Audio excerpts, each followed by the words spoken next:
안녕하세요. 하이투증권에서 경제를 담당하고 있는 박서입니다.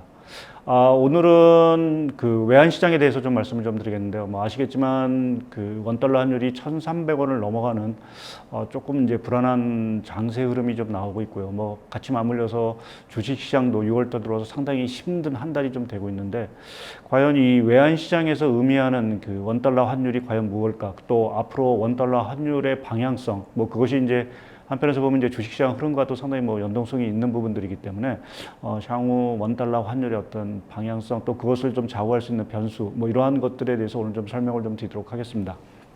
우선 원달러 환율, 뭐 최근에 앞서 말씀드린 대로 1,300원을 가볍긴 하지만 사실은 좀 터치를 한 상황들이고요. 저희가 이제 1,300원이라는 숫자 자체에 상당히 좀 의미를 두는 거는, 아무래도 1,300원을 넘었던 당시 자체가 우리가 2009년, 그러니까 글로벌 금융위기가 있었던 이후 근 13년 만에 처음인 상황들이고요. 우리가 팬데믹을 거쳤지만 그 당시에도 사실은 1,300원을 넘어서지 않았습니다. 그래서 통상적으로 보면 이 1,300원을 넘어갔을 때 우리가 위기라는 부분, 이러한 어떤 시그널로 사실을 좀 받아들이는 경향들이 있기 때문에 1,300원을 사실은 원달러원이 터치했다라는 사실에 대해서 시장이 상당히 조금 불안감을 좀 느끼고 있는 것은 좀 분명합니다. 근데 뭐 결론적으로 말씀드려서 이 1,300원이라는 수치 자체, 뭐 과거에는 상당히 좀 위기라는 부분에 어떤 시그널 역할을 했지만 다소는 좀 그 이전과는 좀 차이점이 있다라는 부분에서 아직은 뭐 위기, 뭐 이러한 식으로 당장 우리나라 경기라든지 뭐 이러한 것들이 진입하는 신호로 보기에는 좀 한계가 있다라는 어떤 결론적인 말씀을 좀 드리면서, 최근에 우리나라 통화 상대적으로 보게 되면 다른 나라 통화에 비해서 상당히 약세를 보이고 있습니다. 올해 들어와서 전 세계 통화 중에서 가장 약세인 통화는 엔화입니다. 그리고 그 다음으로 사실은 약세를 보이고 있는 게 사실은 우리나라 원화 환율인 거고요. 물론 6월 달에 들어와서 지금 브라질 헤와라 자체가 뭐 10%가 정도 가치가 하락을 했지만 연간 기준으로 보게 되면 헤와라 자체는 상당히 강세 통화를 아직은 좀 유지하고 있는 부분이다. 그래서 어찌 보면 엔화와 원화, 또 거기에 뭐 대만 달러 정도 하나가 올해 상대적으로 큰 약세 흐름을 보이고 있다. 물론 이제 달러 강세 흐름에서 전반적인 통화 자체가 다 약세이긴 하지만 유독 요 세 가지 통화, 우리나라를 포함해서 세 가지 통화가 약세를 좀 보이고 있는 그러한 상황들이고요. 더더욱 우리나라 같은 경우는 최근에 그 주식시장마저도 상당히 이제 부진한, 올해 지금 6월달 들어와서만 거의 한 13%, 6월 한 달 동안만 10%가 넘는 상당히 큰 하락폭을 좀 기록을 했고요. 지금 차트에서 보시면 알겠지만 6월달 들어와서 가장 큰 낙폭을 기록하고 있는 건 앞서 말씀드린 대로 브라질. 그러니까 요거는 아무래도 최근에 원자재 가격 자체가 상당히 이제 좀 떨어지고 경기 둔화에 대한 우려가 크기 때문에 브라질의 어떤 통화라든지 또 주가 자체가 상당히 부진한 부분들이고요. 근데 말씀드린 대로 연간 기준으로 보게 되면 지금 5% 하락밖에 안 되고, 우리나라는 6월 달도 안 좋고 연간 기준으로 상당히 좀 안 좋은, 또 말씀드린 그 일본도 사실은 엔화 약세폭과 더불어서 그 주가 하락폭 자체도 상당히 큰 부분입니다. 근데 결론적으로 말해서 우리나라가 주요국 중에서 통화 가치 및 주가가 동반해서 가장 크게 많이 떨어진 이러한 흐름이라는 부분 자체는 최근에 원달러 환율의 흐름 자체를 단순히 달러 강세 이 하나만으로 설명하기에는 좀 한계가 있지 않겠느냐라는 쪽에 좀 생각을 해볼 수 있고요. 그러면 지금 최근에 원달러 환율을 좀 더 상승시키는, 그러니까 원화 가치 자체를 상당 부분 약세 압력을 높이는 국내적인 요인이 뭔가라는 부분을 좀 생각해보면 기본적으로 수급 요인 자체가 상당히 큰 것으로 좀 봐야 될 것 같습니다. 그러니까 수급 요인이라는 거는 달러의 수요 자체가 상당히 강하다는 얘기죠.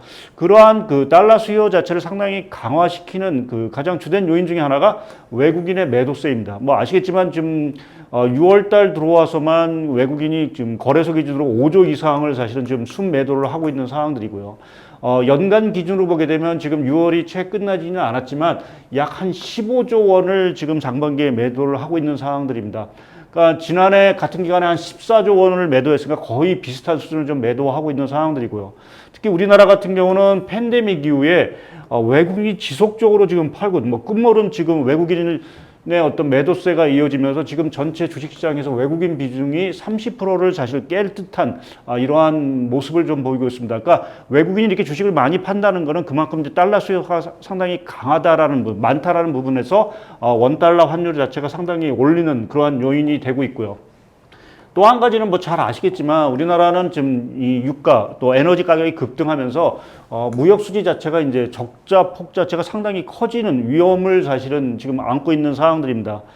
제가 이제 12개월 누적, 뭐 단순하게 뭐 한두 달이 아니라 12개월 누적의 어떤 장기 트렌드를 보기 위해서 누적을 그려놨지만 지금 우리나라 외환 그 무역 수지 이 규모 자체가 상당한 어떤 그 흑자 규모를 유지하다가 최근 뭐 앞으로 한두 달 정도 더 적자를 기록하게 되면 12월 누적 기준으로도 이제 적자가 되는 이러한 상황으로 좀 갈 수밖에 없는 부분들입니다. 그러니까 그만큼 적자가 된다는 그만큼 달러가 국내에 들어오는 양 자체가 상당히 이제 적어진다는 의미, 오히려 이제 달러가 나간다는 의미이기 때문에 달러 수급 자체가 상당히 어렵다라는 부분으로 해석을 할 수 있는 부분들이고 그게 앞서 말씀드린 그 외국인 주식 매도세 이러한 것과 맞물리면서 전체적으로 국내 달러 공급 자체의 부족 이러한 또는 현상을 좀 유발시키지 않겠느냐라는 이제 우려감이 외환시장에 좀 작용을 하고 있는 것 같고요.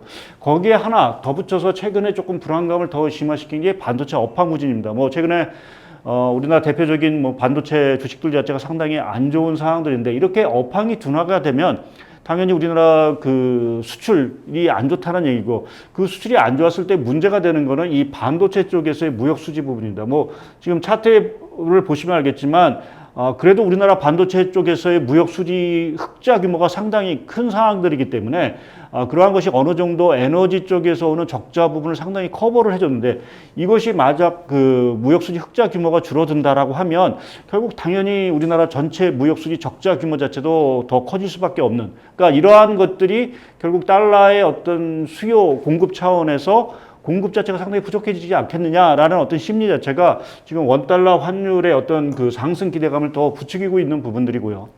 거기에 국내적으로 최근 이제 또 하나 이슈가 되고 있는 것들이 뭐 아시겠지만 그 미 연준이 75bp, 그러니까 소위 말하는 자이언트 스텝으로 전환이 됐고 7월 달에도 또 75bp를 인상할 수 있다. 지금 미국의 정책 금리가 7.5%인데 여기에 또 7.5%를 인상을 하게 되면 당장 7월 달에 2.5%가 가는데 지금 우리나라 정책 금리도 지금 7.5%입니다.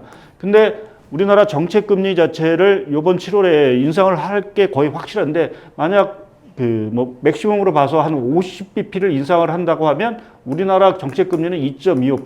그러니까 당연히 정책 금리가 역전이 되면서 뭔가 자금이 빠져나가는 게 아니냐.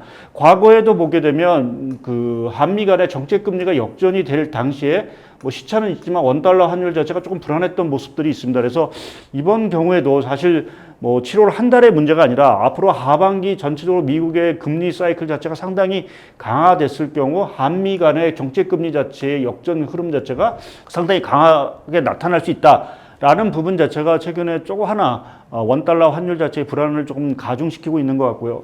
거기에 그 뭐 북한 문제라든지 중국의 어떤 리스크 이러한 것들이 좀 불거지면서 우리나라 CDS, 그러니까 우리나라 CDS라는 거는 우리나라 신용 위기 또 신용 위험도를 사실 보여주는 건데 이 CDS 자체가 아직은 뭐 코로나19가 발생할 당시보다 올라간 수준은 아니겠지만 상당히 좀 가파르게 올라가는 이러한 것들 자체가 전반적으로 외환 시장에 조금 부담을 좀 주고 있는 것 같습니다. 그래서 이러한 것들이 일단은 좀 1,300원대까지 그 환율을 올렸는데 제가 이제 1,300원이라는 수치가 과거와는 다르게 조금은 이게 꼭 신용 위기다 또는 위험을 나타나는 어떤 신호로 생각하기는 조금 한계가 있다라는 부분을 말씀을 드리는 거는 우리나라에서 지금 그 외국으로 나가는 자금들, 그러니까 외국에 투자를 하기 위해서 달러 수요 자체가 상당히 강하다라는 부분이 과거 2009년하고는 상당히 다른 모습이다라는 부분을 좀 하나 강조드리고 싶습니다. 최근 아시겠지만 국내 연기금, 뭐 대표적으로 국민연금이라든지 이러한 쪽에서 해외 투자를 하는 이러한 것들이 급하게 지금 최근에 보면 많이 늘어난 상황들이고요. 거기에 이제 개인들의 그 해외, 우리가 서학개미라고 얘기하는 개인 투자분들께서 이제 미국 주식이라든지 이러한 것들을 워낙 많이 사기 위해서 밖으로 나가다 보니까 지금 우리나라가 갖고 있는 밖에 금융자산 규모 자체가 상당히 많이 늘어났습니다. 근데 문제 자체는 이렇게 나가다 보니까 당연히 원화를 이제 달러로 이제 바꿔야 되는 이러한 상황이 전개가 되고 있고요. 그래서 달러 수요 자체가 우리가 어떤 뭐 문제가 있어서가 아니라 지금 우리나라 투자자들이 해외로 나가는 과정 속에서 달러 자금 자체, 달러 수요 자체가 늘어나는 이 부분 자체가 공교롭게 지금 그 금리 인상 사이클이라든지 이러한 것들과 맞물리면서 원달러 환율, 그러니까 어찌 보면 수급적인 측면에서 원달러 환율 자체가 상당히 올라갈 수밖에 없는 그러한 상황으로 좀 전개가 되고 있지 않냐. 그래서 우리가 1,300원이라는 수치 자체가 조금 이전과 다르다는 것들이 특히 이러한 우리나라의 해외 투자 동향과도 상당히 맞물린 부분들이 있어서 조금은 아직은 그렇게 우려할 단계가 아니다라는 쪽에 좀 말씀을 드리겠습니다. 문제 자체는 이제 앞으로의 원달러 환율 동향이 되겠죠. 지금까지 1,300원까지 올라간 부분에 있어서는 당연히 미국의 긴축이라든지 말씀드린 대로 국내 달러 수급 여건에 의해서 사실은 이렇게 올라간 부분들이 있는데 앞으로의 더 올라가는 부분에 있어서는 사실은 이제부터의 영역이라는 것은 저희가 우려해야 되는 우리나라 경제 펀더멘탈 자체가 상당히 뭔가 안 좋아진더라. 그러니까 경기 성장률 자체가 갑자기 크게 둔화된다다. 아니면 소위 말하는 신용 위험. 그러니까 신용 위험이라는 것은 뭔가 망하고 또 그러한 것들이 은행으로 뭔가 부실로 전가되는 이러한 위험이 발생한다라고 하면 여기서 원달러 환율 자체는 사실은 또 큰 폭으로 올라갈 수 있는 부분이 사실 열려 있는 부분이다. 그래서 지금 1,300원을 터치한 부분 자체가 중요한 것이 아니라 앞으로 원달러 환율 자체가 얼마만큼 올라갈 수 있는 변수들이 발생하느냐 아니면 여기서 다행스럽게 조금 하향 안정이 되느냐라는 부분 자체가 어떻게 보면 외환시장도 중요한 부분이지만 국내 그 주식시장 이러한 흐름에도 상당히 큰 영향을 좀 줄 거로 좀 보고 있습니다. 다행스러운 건 지금 우리나라의 그 전반적인 달러의 그 어떤 단기 자금 조달이라든지 이러한 그 여건들 자체는 상당히 우호적입니다. 그것을 좀 대표적으로 보여주는 게 우리나라 국내 순대외 금융자산. 그러니까 우리가 갖고 있는 자산에서 금융자산에서 부채를 뺀 이 밖에 갖고 있는 이 금융자산 규모 자체가 지금 지난 1분기 말 기준으로 보면 한 7천억 달러 가까이 육박이 됩니다. 근데 우리가 비교가 되는 2008년, 9년 이 당시를 보게 되면 해외 순자산이 마이너스였습니다. 이것은 자산보다 부채가 많다는 얘기죠. 그러니까 뭔가 이때는 상당히 이제 뭔가 갚으려고 해도 돈이 없었던 부분들이고 지금 문제가 터졌을 때 갚을 능력 자체가 상당히 있다. 돈이 많다라는 부분에서 보게 되면 앞서 말씀드린 2009년하고는 분명히 확연한 차이점이 있고요. 또 단기적으로 우리가 항상 이제 뭔가 위험이 터졌을 때 이제 상환이라든지 이게 단기 차입금 자체가 상당히 문제인데 우리나라도 국가적으로도 보도 그게 마찬가지일 수밖에 없고요. 근데 우리가 그렇게 보면 지금 준비사, 그러니까 외환 보유고 대비 단기 외채 비중이라든지 전체 그 해외 채무 중에서 단기 외채 비중을 보게 되면 지난 그 1,300원이 됐던 2009년과 지금 비교해 보면 거의 절반 수준입니다. 그러니까 우리가 여러 가지 외환 보유고도 많이 늘고 단기 외채 이러한 것들도 그렇게 크게 늘어난 부분들이 아니라서 뭔가 지금 문제가 터진다 하더라도 충분하게 뭔가 단기 외채를 좀 갚을 수 있는, 그러니까 뭔가 달러 자금이 경색이 되고 하는 이러한 가능성 자체는 상당히 좀 낮다고 좀 보고 있습니다. 그래서 단기적으로 보게 되면 이제 1,300원을 터치는 하겠지만 여기서 갑자기 뭔가 원달러 1,350원 이런 식으로 1,400원 급등할 가능성은 아직은 사실 좀 낮아 보인다라는 게 저의 생각이고요.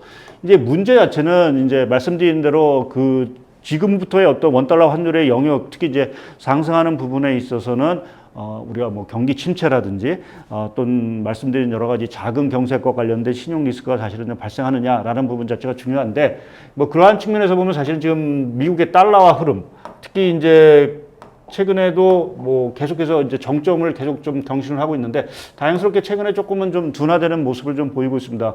문제 자체는 사실은 미 연준의 정책 기조일 거고요. 특히 이제 2년물 미국의 국채금리라는 건 미국의 통화정책 흐름 자체를 상당히 이제 반영하는 금리입니다. 그러니까 미 연준이 공격적으로 금리 인상을 한다고 하면 이것이 가파르게 올라가는 거고요. 만약 미 연준이 그 금리 인상 속도를 늦춘다 또는 중단한다라고 하면 당장 요거는 이제 둔화가 되겠죠. 근데 최근에 조금 이제 둔화가 되는 부분들인데 문제 자체는 앞으로도 미 연준이 75bp 더 가서 100bp 1%포인트 정도 올릴 수 있느냐라는 부분에 있어서의 사항이 중요할 거고 그것은 아마 3분기가 상당히 중요한 시점으로 좀 될 거로 저는 생각을 하고 있습니다. 지금 우리가 경기 침체 이러한 것들에 대한 얘기들이 사실 좀 많은데 그러한 것들도 보면 지금 보는 어떤 확률에 따라서 약간의 좀 차이가 있는 것들이 한편에서는 보면은 경기 침체 확률이 30%가 넘는다. 또 시티나 이런 데 보면 거의 50%가 이제 경기 침체 갈 거다라는 얘기를 하지만 또 한편에서 미 연준에서 발표되는 경기 침체 확률을 보게 되면 아마 10% 이하인 상황들입니다. 그래서 미국 경기가 사실 둔화되는 것은 분명한데 사실 그 둔화가 과연 정말 우리가 심각한 경기 침체로 갈 거냐라는 부분에 있어서의 가능성 자체는 아직은 뭐 높긴 하지만 그래도 뭐 완만한 어떤 경기 침체로 갈 가능성은 여전히 좀 남아있다. 그것이 아마 3분기 정도의 여러 가지 대내 환경에 의해서 결정이 될 거라고 보고 있고요. 물론 지금 제가 정리를 했는데 뭐 주요 미국의 이제 IB들이 생각하는 미국의 경기 침체 확률이라든지 이러한 것들은 상당히 높아지고 있고 대부분의 경우가 미국의 경기 침체를 사실 얘기하고 있습니다. 근데 하나 유독 눈에 띄는 게 지금 JP 모건에서 경기 침체는 없을 것이다 라고 얘기를 하고 물가 자체도 올 하반기에는 지금 한 4.2% 정도까지 둔화가 될 수 있다라는 얘기를 했습니다. 그런데 거기에 하나 좀 눈여겨봐야 될 게 그 전제 조건 자체가 우크라이나 사태가 결국은 휴전이 돼야 된다는 어떤 전제 조건을 하나 달고 있습니다. 이 얘기 자체는 지금 전 세계적으로 뭐 물가라든지 또 여러 가지 경기 침체에 대한 우려 자체 이러한 것들이 있는데 그러한 밑바탕에 있어서 가장 중요한 어떠한 그 변수 중에 하나가 결국 우크라이나 문제의 어떤 장기화 여부가 아니겠느냐라는 쪽에 좀 보고 있고요.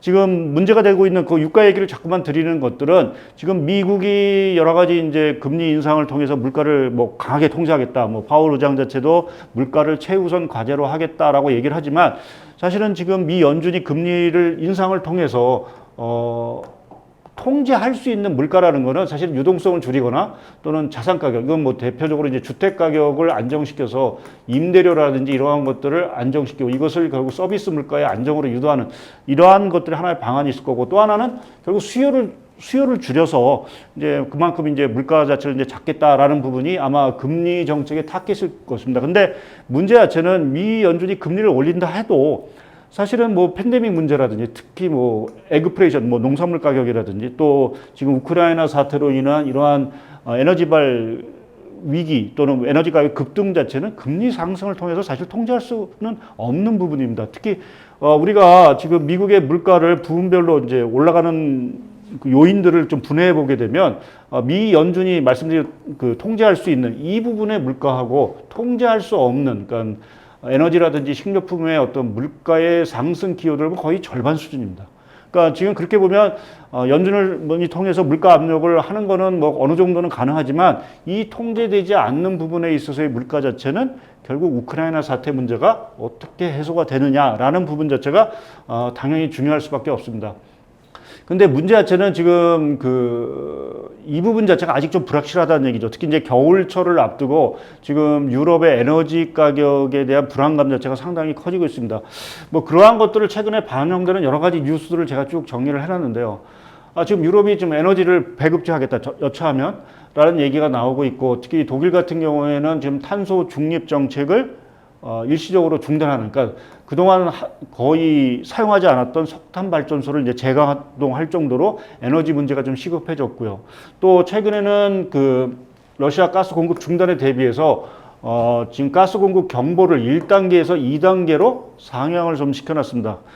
또 EU 전체적으로 보더라도 27개국가 중에서 10개국 자체가 지금 그 가스 공급에 대한 조기 경보를 올린 상황들이고 그래서 전체적으로 유럽 쪽에서의 에너지 불안 이러한 것들이 상당히 커지고 있고요. 또 미국은 지금 러시아 원유 가격 상한제를 뭐 적용하겠다. 그러니까 러시아에서 파는 어떤 지금 원유 가격에 대해서 상단을 둬서 그 이상을 받지 못하게 하는 이러한 어떤 고육책을 좀 마련하고 있는 상황입니다. 근데 왜 갑자기 그 미국이 러시아산 원유 가격을 이제 상한제를 이제 들고 나오느냐라는 부분을 좀 생각해 보면 지금 미국이나 서방이 러시아를 제재를 하고 있는데 상당히 좀 구멍이 뚫린 이러한 부분이 좀 나오고 있습니다. 그것이 대표적으로 중국이나 인도 같은 경우는 지금 러시아의 제재에 동참을 하지 않고 있고 이참에 러시아의 원유 수입 자체를 상당히 늘리고 있는 상황들입니다. 그래서 이러한 것들 때문에 러시아는 제재를 받아도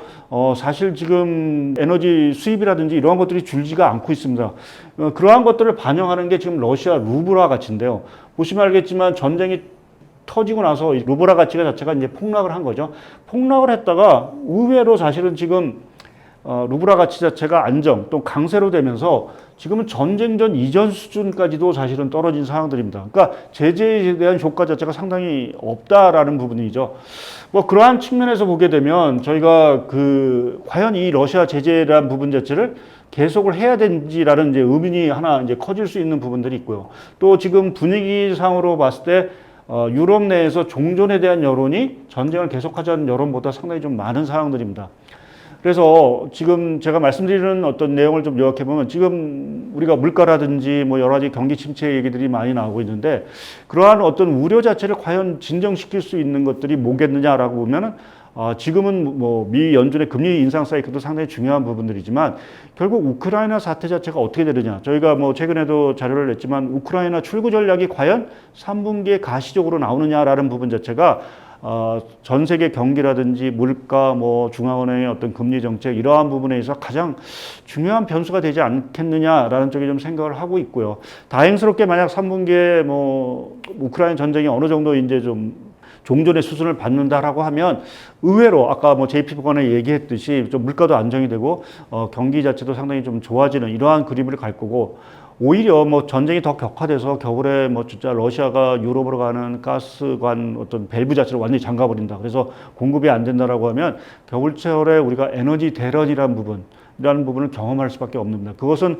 결국 유가의 어떤 급격한 상승 또 경기에 뭐 물가도 사실 많이 올라가겠죠. 그러면 금리도 더 올려야 되는 부분들이어서 혹독한 겨울 또 혹독한 경기 자체를 맞을 수 있는 부분들이고 그것이 어찌 보면 지금 원달러 환율이 1,300원을 딱 터치했는데 그것이 앞으로 더 올라갈 수 있는 가장 중요한 요인이 되지 않겠느냐라는 쪽에 좀 생각을 하고 있습니다. 그래서 미국의 금리 인상 사이클도 상당히 중요하지만 지금 원달러 환율의 흐름에 있어서 앞으로의 중요한 변수는 결국 겨울철 이 무렵에 있어서의 우크라이나 사태가 어떻게 가느냐라는 부분이 변수일 것 같고요. 마지막으로 말씀드리는 거는 뭐 관련해서 지금 우리가 경기 침체에 대한 우려 이러한 것들이 상당히 퍼지면서 뭐 주식시장도 상당히 안 좋은데 지금 그보다 사실은 더 우리가 앞으로 더 주목을 해야 되는 거는 결국 신용 리스크가 뭐 이 테드 스프레 오늘 뭐 자세한 얘기는 드리지는 않겠지만 이 테드 스프레라는 거는 결국 달러의 어떤 경색 현상을 대표적으로 보여주는 지표고요. 만약 이 지표가 이렇게 툭툭 튀어 올랐을 경우에는 결국 이제 위기라는 부분 자체가 결국 현실화된다. 뭐 그렇게 되면 뭐 기업도 망할 거고 은행의 어떤 부실도 커지는 이러한 상황이 되면서 경기 침체뿐만 아니라 경기 침체에서 빠져나오는 속도 자체도 상당히 더딜 수밖에 없는 이러한 상황들입니다. 다행스럽게 아직은 그렇게 크게 움직이고 있지는 부분은 아닙니다. 그래서 우리가 지금 원달러 환율 1,300원의 어떤 지금 터치 자체가 상당히 뭐 위기 뭐 이러한 얘기도 뭐 맞은 얘기일 거고요. 또 한편에서 보게 되면 과거 우리는 다르게 좀 수급 여건이 좀 달라져서 조금은 뭐 과거처럼 그렇게 위험 신호는 아닐 수도 있는 분명한 그 레벨대입니다. 그렇지만 앞으로의 관건 자체는 말씀드린 대로 뭐 미국의 금리 인상 사이클에 대한 어떤 달러 강세인데 그 금리 인상 사이클이라는 부분도 결국 물가, 결국 우크라이나 문제 상당 부분 좌지우지 될 수밖에 없어서 3분기에 과연 뭐 여러 가지 변수도 있겠지만 우리가 우크라이나 변수 자체가 어떻게 해소되느냐라는 부분을 본다라고 하면 원달러 환율의 어떤 추가적인 상승 혹은 또 뭐 급격한 어떤 하락 뭐 이러한 것들을 좀 점칠 수 있지 않겠느냐 해서 3분기에 여러 가지 뭐 변수도 있긴 하지만 우크라이나와 관련된 유가 흐름 이러한 것들을 좀 주목하시면서 특히 이제 뭐 뉴스마다 이제 신용에 대한 얘기들이 이제 간간히 나올 겁니다. 그래서 그러한 뉴스들도 좀 챙겨 보시면서 시장을 좀 대응하는 게 맞지 않을까라는 쪽에 좀 생각을 하고 있습니다. 오늘은 이제 1,300원대 들어간 이제 원달러 환율을 가지고 좀 말씀을 드렸고요. 아무쪼록 이러한 내용들이 조금 투자하시는데 조금 활용이 되기를 바라겠습니다. 오늘 발표는 이상으로 마치도록 하겠습니다. 감사합니다.